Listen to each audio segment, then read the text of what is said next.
Once upon a time, the infamous rover Reynardo plundered the floating isles. Then his mother called him to her deathbed. "Swear to me that you won't die on the gallows," she rasped. Reluctantly, he swore. And he whiled away his days at home with music, cards, and wine. But the Emperor had changed. He'd been good once, a shy, almost humble toad. He'd built universities. But then people started whispering about mass graves in the woods, midnight rituals, victims screaming. The Imperial Ravens would round up entire villages, and no one ever returned. The Ravens had come to Ubar scouting for ancient books said to be of great power. But the librarians had hidden the books, so they'd burnt the librarians. The citizens, outraged, had driven them off. The Ravens had come back with dropships. The kid had fled with one of those books. He was brave and dumb and wanted to join the rebellion. And Reynardo had promised his mother he'd protect him.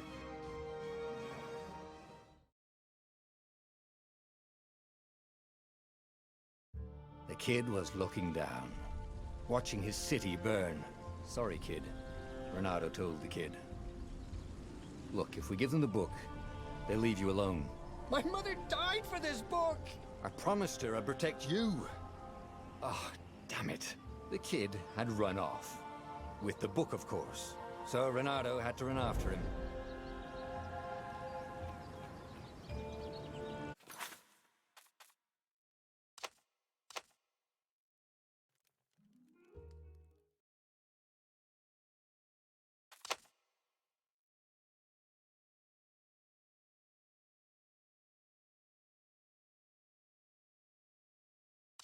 Once upon a time, the infamous rover Reynardo plundered the floating isles. Then his mother called him to her deathbed. "Swear to me that you won't die on the gallows," she rasped. Reluctantly, he swore. And he whiled away his days at home with music, cards, and wine. But the Emperor had changed. He'd been good once, a shy, almost humble toad. He'd built universities. But then people started whispering about mass graves in the woods, midnight rituals, victims screaming. The Imperial Ravens would round up entire villages, and no one ever returned. The Ravens had come to Ubar scouting for ancient books said to be of great power. But the librarians had hidden the books, so they'd burnt the librarians. The citizens, outraged, had driven them off. The Ravens had come back with dropships. The kid had fled with one of those books. He was brave and dumb and wanted to join the rebellion. And Reynardo had promised his mother he'd protect him.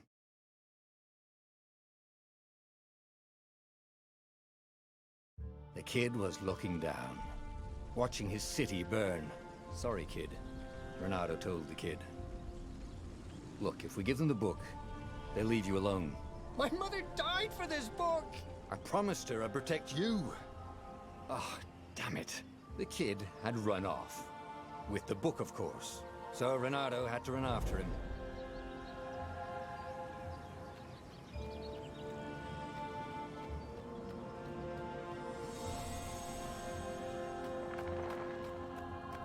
The two ravens were staring at the kid like he was their dinner, which probably was what was in their tiny brains. "Hey," Reynardo said. They cocked their heads at him. "Pick on someone as ugly as you." Wait, that didn't come out right. "For the Emperor!" The ravens cawed and rushed at him.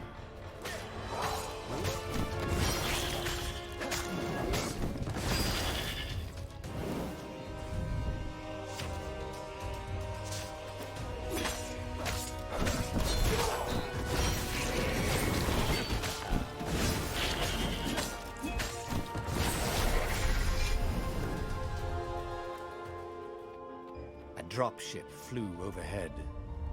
He hoped they hadn't noticed him. The kid.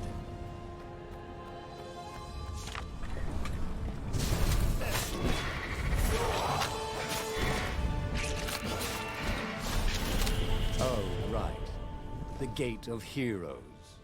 Someone's idea of a joke, making the skyship docks a gated community. You needed a hero's sword to open it. And the kid was on the other side of the gate. Who let you through? Promise me you'll take the book to the rebels, or I'm gonna steal your ship. I'm not taking that damn book anywhere, and neither are you. Try and stop me, laughed the kid. I bet you don't even have a hero's sword. And with that, the kid hopped away. Had to hand it to the kid. He was an idiot, but he had guts. Where was Reynardo going to get a hero sword? And perfect. A hero sword.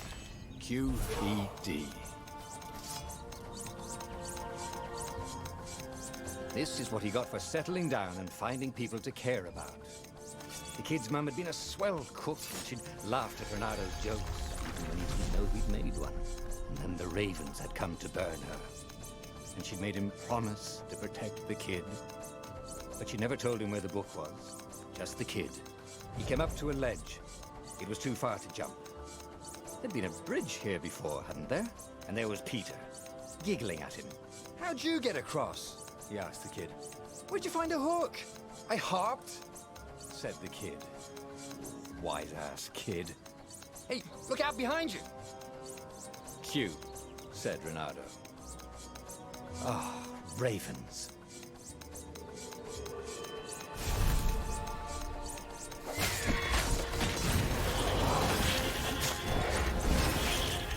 It was time to talk some sense into the kid. Just hook his way across the ledge and chase the kid down. Thing was, he hadn't used his hook since he'd retired.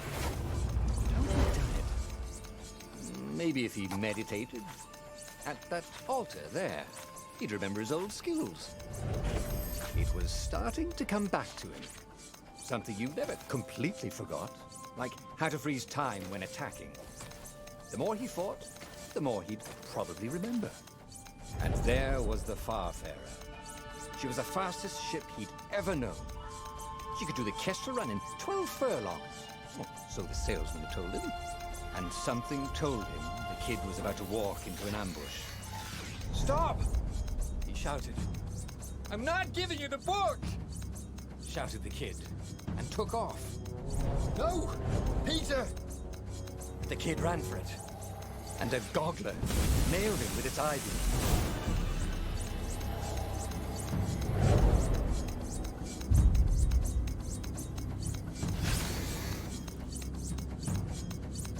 The book was unburned. Next to it were the buckles from the kid's shoes, and a kid-sized pile of ashes. Damn it, why hadn't he lied and told the kid he'd take the book to the rebels?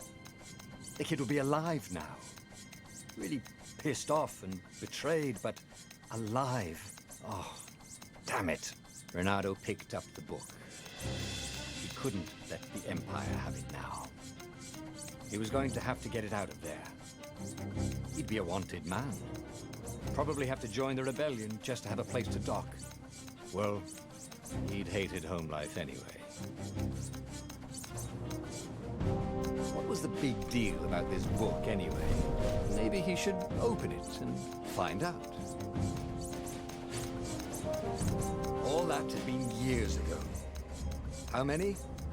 The war was a blur. And now 3 Raven scout ships, the rebellion was out of time. Unless Reynardo could bring a game changer. Maybe he could. Reynardo had found out where he could find the pieces of the Sky River, the legendary weapon that had exiled the lost gods. Surely a legendary weapon could win the final battle. On the other hand, his old friend Lapino had sent Reynardo a desperate message saying he had a brilliant scheme to save the rebellion. If Reynardo could only rescue him. Reynardo dived the Farfarer towards the abyss. As he felt the heat of the jet stream, the Raven ships peeled off, not stable enough to follow him down there. Now it was time to choose. Lapino or the Sky Ripper.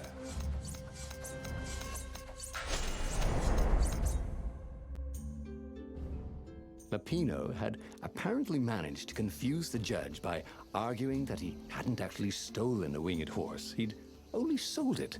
But wait, where was the prison? The village was empty. Had everybody fled the ravens?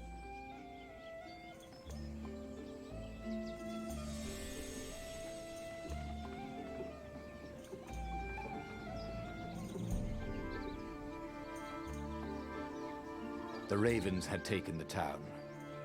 Renato had seen villages emptied like this. All the people taken away to be sacrificed in the Emperor's secret rituals. Renato hoped the people were just hiding.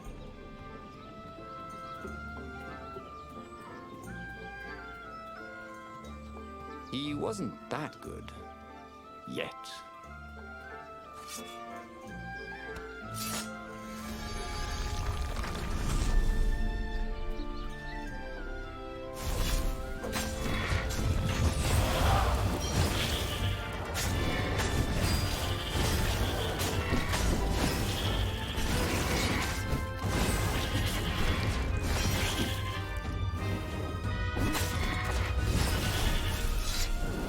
Ravens were landing everywhere. The advance guard. He'd better get moving. If they got to Lapino first, they'd eat him for breakfast. Or a snack. Ravens weren't picky. If they got hungry, they sometimes forgot to interrogate their prisoners. Even Top Spot. It was starting to come back to him. Something you never completely forgot. Like how to freeze time when attacking. The more he fought, the more he probably remembered.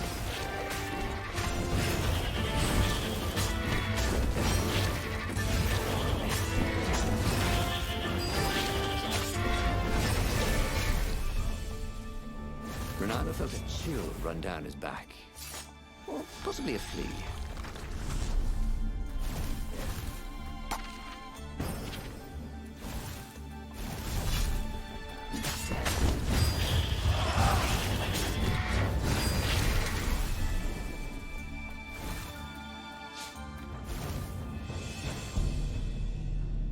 Dirty and bloody, Renato finally reached Lapino. The rabbit was practicing his shuffle. We capture Zenobia, we find out what she knows. And that's the whole war right there. Easy peasy, lemon squeezy. Capture the Emperor's greatest general, who also happened to be a deadly sorcerer and, oh, his only daughter? That would be worth it. On the other hand, he could still get to the core of the Sky Ripper, even if he couldn't get the whole thing. It must have great power.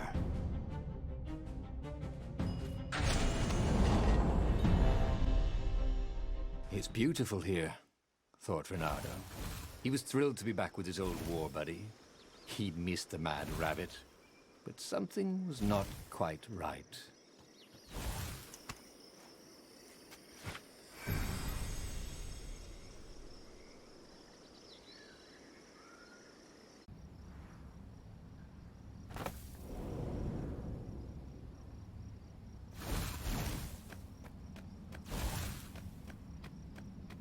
There was something sour in the air. Like the earth had ruptured over something that had been fermenting for a very long time.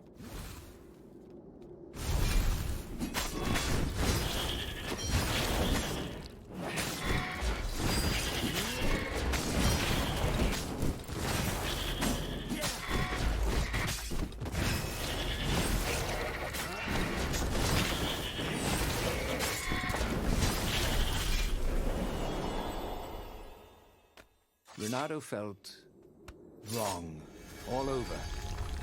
He could feel an almost palpable sickness in the air.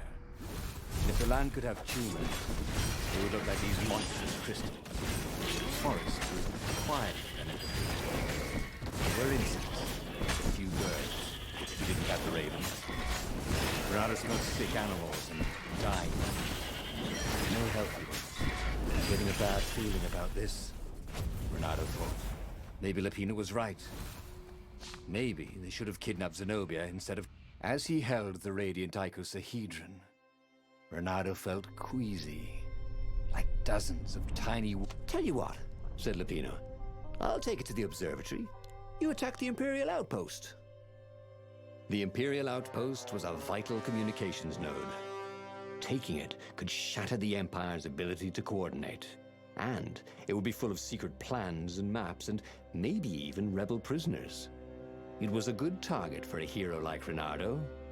But what if Lupino got the core and then broke it, or lost it, or worse? Was Reynardo ready to take that risk? Maybe it was better if he brought the core to the scientists himself.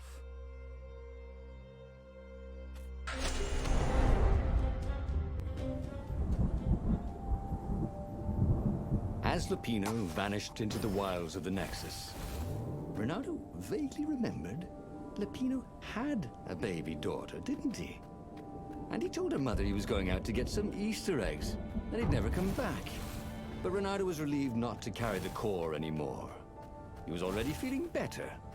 And who knows, maybe this time Lupino would get it right. And if Reynardo could take the outpost, he'd have access to all the Empire's communications in the sector. Right?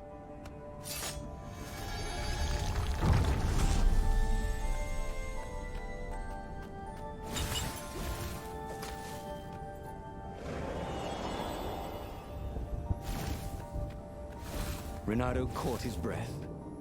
His joints still hurt, but he couldn't feel the poison in his system anymore.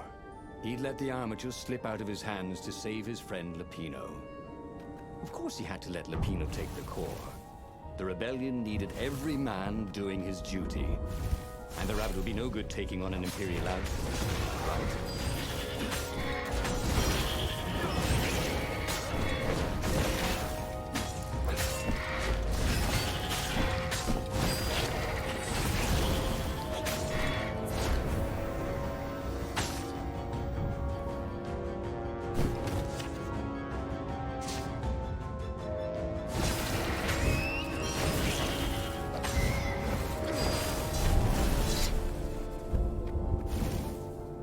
Reynardo took the outpost with a song in his heart. Soon, he was stuffing his sack with key messages from and to the fleet.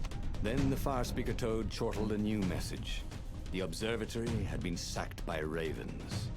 Lupino and all the scientists had been taken to the mountains. Why? Why had he trusted Lupino again? And now the Empire had the core. Reynardo hailed the rebel base to warn them. But their Farspeaker didn't croak back. Was the base under attack too?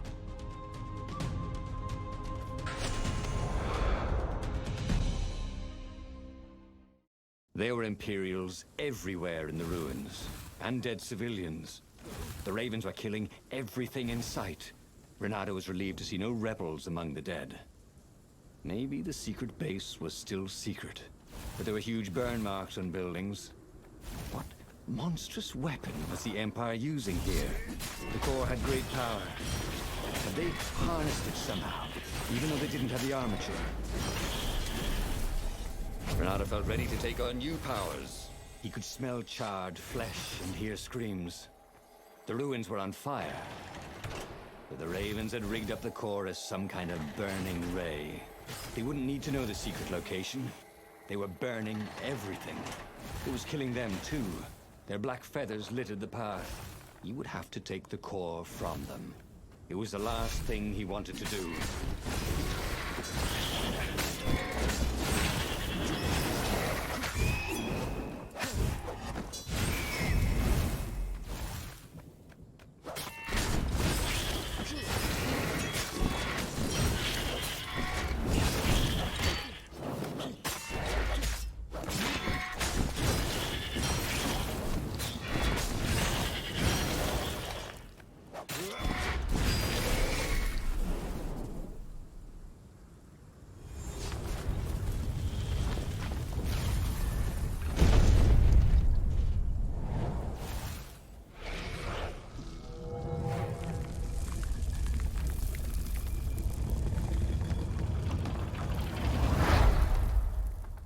As the last raven fell, Reynardo felt worse than he ever had.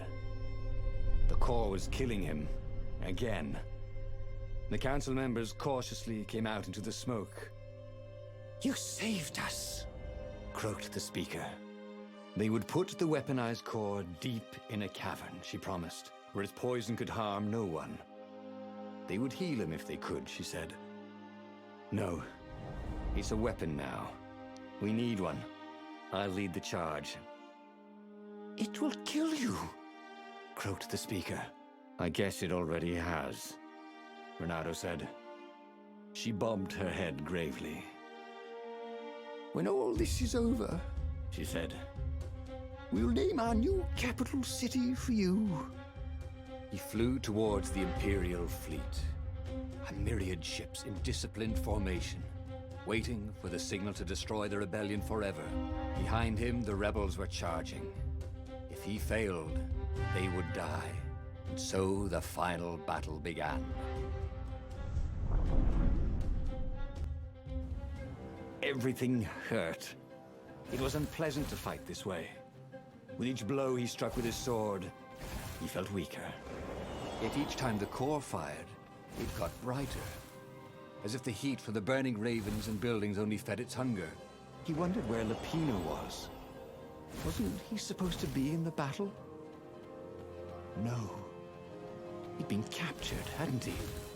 Oh, Renato's mind was smoky now, like the burning fleet. He hoped this wouldn't take long. Who needed bridges, anyway?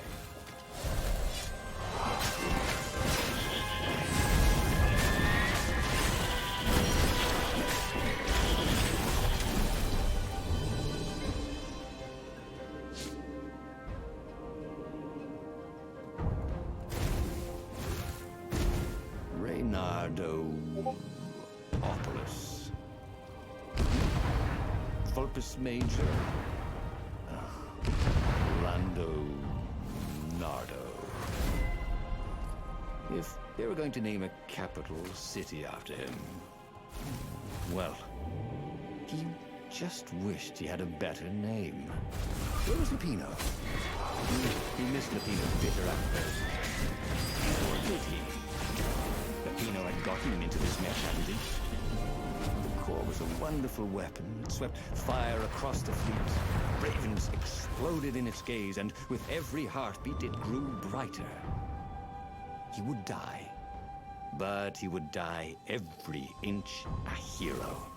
Spectacularly, changing history like the legendary heroes of lore. Or was it yore? No, he couldn't remember anymore.